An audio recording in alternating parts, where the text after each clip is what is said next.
Les Réunionnais terrifiés alors que le mur de l'œil du cyclone Bellal, sa partie la plus dangereuse, déchaîne les éléments ce matin. Des vents à plus de 200 km/h, des vagues de 15 mètres. L'île est en alerte maximale, vigilance violette depuis 3 heures du matin. Les 870 000 habitants ne doivent sortir sous aucun prétexte. Plusieurs évacuations ont eu lieu avant que les secours ne soient eux aussi confinés.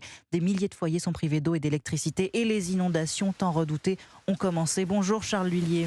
Bonjour Fanny, bonjour à tous. Correspondant d'Europe 1 à La Réunion, ça souffle beaucoup derrière vous. Sur l'île, on n'avait jamais vu ça, hein, Charles.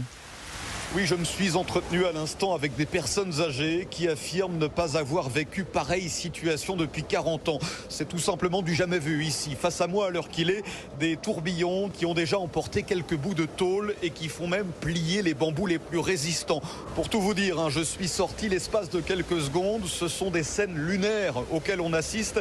J'ai pu voir autour de moi des branches d'arbres projetées à terre qui jonchent les routes. Même effroi pour Léonard. Il a ouvert sa porte pour mettre sa voiture à l'abri, mais c'est vite ravisé. J'ai eu une petite urgence, j'ai dû sortir à peine, j'ai fait 10 mètres. J'ai été quasiment poussé par le vent, trempé. C'est très très impressionnant. Les volets claquent, j'ai peur que les vitres pètent. C'est très impressionnant. Les rafales, c'est waouh. Léonard et les 873 000 Réunionnais qui devront encore patienter avant de sortir. L'œil du cyclone progresse lentement sur l'île et ne devrait finalement quitter le département que ce soir. Cela ne sonnera pas pour autant la fin de la dépression, car il faudra ensuite affronter la queue du cyclone.